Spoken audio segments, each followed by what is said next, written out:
Hello, I'm going to try to make the best video I can on how to remove a Honda CT200 carburetor. There's no videos on YouTube on how to actually remove them. There's a lot on how to clean them once they're off the bike, but I've noticed in a lot of comments a lot of people are looking, and I myself is looking for a video of just this nature. Firstly, I believe we need to remove the gas lines. What I did is I took a needle nose pliers and I clamped the tube, or I squeezed off the end of the tube. As I pulled the tube out as far as I could, because there's actually a lot of tubing inside of here that's a little loose. I pulled it out and clamped it. Then I have a little dish. I kind of did a weird maneuver where I held the dish, placed the dish there. I had it clamped, and then I moved my fingers over it and let the excess gas out, so I had a clear, clean tube to bend. And once I had it bent, I taped it back on itself. So I folded it upon itself so no gas will come out of the tube. I'm going to do the same thing to the top one here. Now, there's going to be a screw underneath the carb, which I'm actually going to take off with the needle nose so I have more of an angle. There's going to be excess gas. There's going to be gas inside the carb. Unless you potentially, there's still going to be gas no matter what you do. But one thing you can do before doing this, I would do it, a few hours before you decide to take your carb off, is to run the engine with the gas line turned off. And actually, possibly with the reserve as well, to get the reserve line completely clear and the main line, or not the main line, but if you run it with it off, it's going to use whatever's left in the car. Paper towel, that's it. If you have a towel, shop rag. All right, got the bottom off. Show you what that looks like, and holy crap, am I dirty. Look at those specks. It's definitely time to do this. Yeah, just hit that switch a few times, I guess.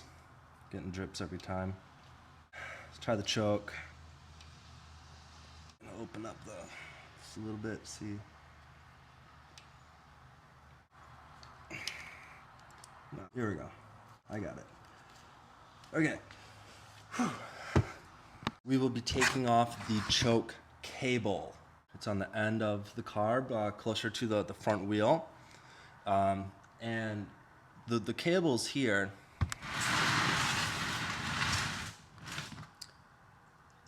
The cable is right here. Whoops, right here. And there's a screw right here. This screw will let me take this plate off, which in return will let me get to the cabling, so I can just take it all off.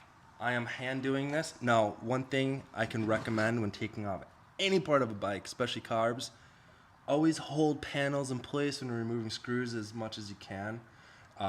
Sometimes this stuff is spring loaded and you can lose a piece. So you want to feel tension while you're doing it. This actually seems a little too deep for this. Hold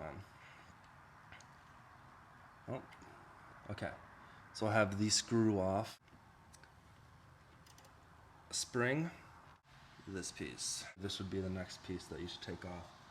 Mine's held together with a pretty old spring, one of the metal clip rings, that you screw in to tighten it. I might honestly replace that with that later.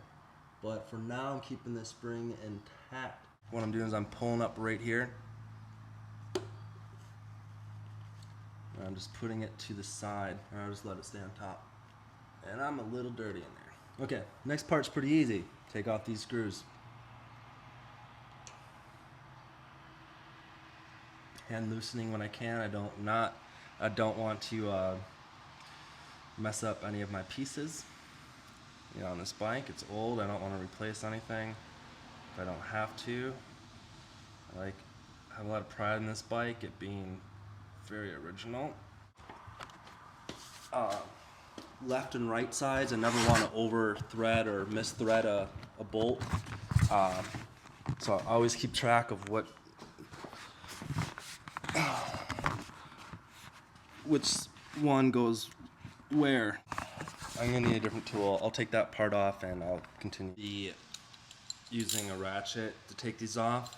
The size is 10 millimeter. It's gonna be a lot easier that way. The back screw is now off of my carb. The carb should just pull straight up off the screws there. While I'm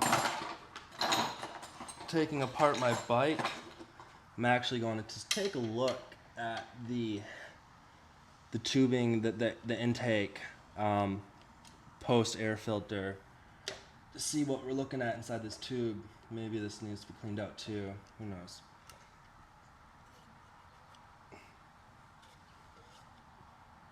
Seems pretty good. I'll just run some water through this and let it dry.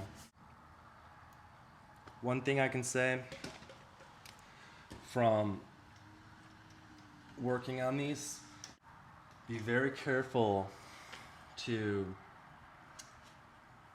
for certain pieces on the bike, that there's a lot of rubber pieces that have degraded or eroded. For example, on my exhaust right here, for the heat guard, there's clamps that clamp the heat guard on to the actual exhaust pipe. There was rubber or some type of material, I think it was rubber, that gave it a good fit. Well, now it's eroded and it's just chunks of hardened rubber. I don't have any replacement to those yet, so I've paid very good attention to not breaking those and keeping them on. Time to take the carb apart would be to take the top off the bottom.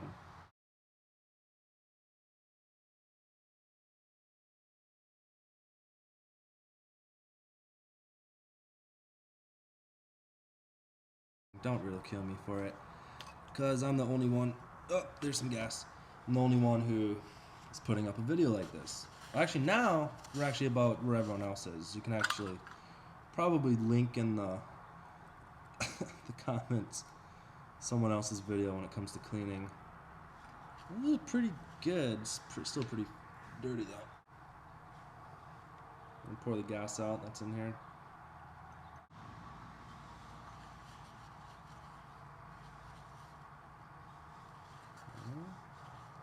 Definitely recommend working over paper towel. For carb cleaning, you're going to want to remove all rubber pieces. I have a replacement gasket kit and such. I'm going to replace all of them once it's all cleaned. I'm just removing all logical screws that my grandpa owns a car shop. He has some carb cleaner, a bucket of it. I'm just gonna bring it over there. And this is spring loaded, by the way.